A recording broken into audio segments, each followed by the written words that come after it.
कारोबार की खबरें पढ़ने के दौरान कुछ शब्द बार बार सामने आते हैं, जिसमें सेंसेक्स और निफ्टी प्रमुख हैं। खबरों के जरिए पता चलता है कि सेंसेक्स ने रिकॉर्ड स्तर छुआ या सेंसेक्स में गिरावट के चलते निवेशकों का करोड़ों का नुकसान हुआ। ऐसे में आम लोगों के मन में दिलचस्पी उठना स्वाभाविक है कि सेंसेक्स और निफ्टी क्या हैं, जिससे लोगों के करोड़ों का नफा नुकसान जुड़ा हुआ है। इसके अलावा अगर शेयर बाजार में निवेश या ट्रेडिंग करने की सोच रहे हैं तो भी इनके बारे में जानना बहुत जरूरी है। इसलिए आज की वीडियो में हम जानेंगे कि बीएसई, एनएसई, सेंसेक्स और निफ्टी क्या है और इनका क्या काम है। सेंसेक्स और निफ्टी दो प्रमुख लार्ज कैप इंडेक्स यानी सूचकांक हैं। Sensex Bombay stock exchange BSE से जुड़ा इंडेक्स है, जबकि Nifty national stock exchange NSE से जुड़ा हुआ है।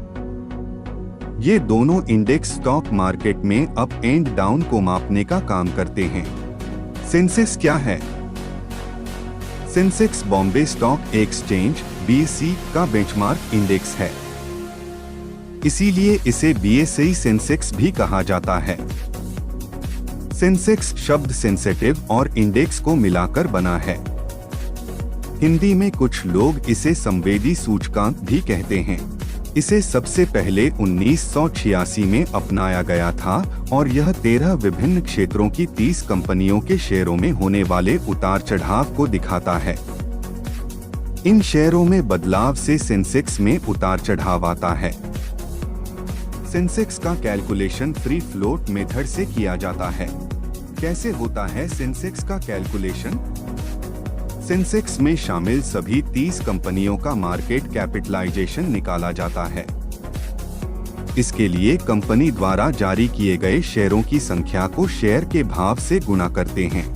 इस तरह जो आंकड़ा मिलता है उसे कंपनी का मार्केट कैपिटलाइजेशन या हिंदी में बाजार पूंजीकरण भी कहते हैं। अब उस कंपनी के फ्री फ्लोट फैक्टर की गणना की जाती है। यह कंपनी द्वारा जारी किए कुल शेयरों का वह परसेंटेज यानी हिस्सा है जो बाजार में ट्रेडिंग के लिए उपलब्ध होता है।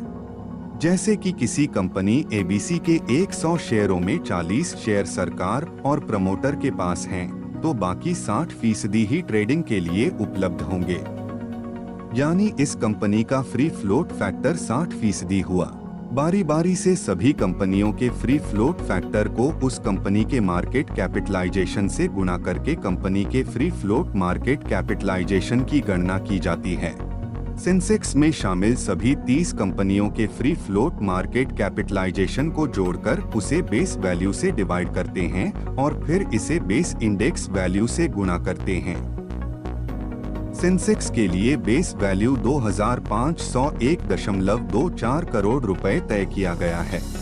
निफ्टी 50 क्या है?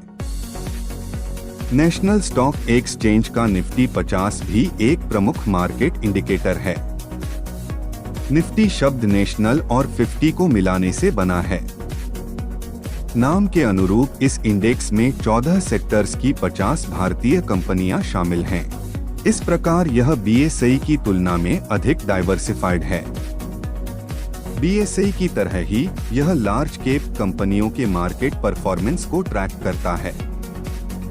इसे 1996 में लॉन्च किया गया था और इसकी गणना फ्री फ्लोट मार्केट कैपिटलाइजेशन के आधार पर की जाती है। कैसे होता है निफ्टी का कैलकुलेशन? निफ्टी की गणना लगभग सेंसेक्स की तरह ही फ्री फ्लोट मार्केट कैपिटलाइजेशन के आधार पर होती है, लेकिन कुछ अंतर भी है। निफ्टी की गणना के लिए सबसे पहले सभी कंपनियों का बाजार पूंजीकरण यानी मार्केट कैपिटलाइजेशन निकाला जाता है, जिसके लिए आउटस्टैंडिंग शेयर की संख्या को वर्तमान भाव से गुणा करते हैं। इसके बाद मार्केट कैप को इन्वेस्टेबल वेट फैक्टर RWF से गुणा किया जाता है। RWF पब्लिक ट्रेडिंग के लिए उपलब्ध शेयरों का हिस्सा है। इसके बाद मार्केट कैप को इंडिविजुअल स्टॉक को असाइन किए हुए वेटेज से गुणा किया जाता है। निफ्टी को कैलकुलेट करने के लिए सभी कंपनियों के वर्तमान मार्केट वैल्यू को बेस मार्केट कैपिटल से डिवाइड कर बेस वैल्यू से गुणा किया जाता है। Base market capital 2.06 lakh crore रुपए तय किया गया है और बेस वैल्यू इंडेक्स 1000 है। आज की वीडियो में बस इतना ही। फिर मिलता हूँ एक और नई वीडियो के साथ। धन्यवाद।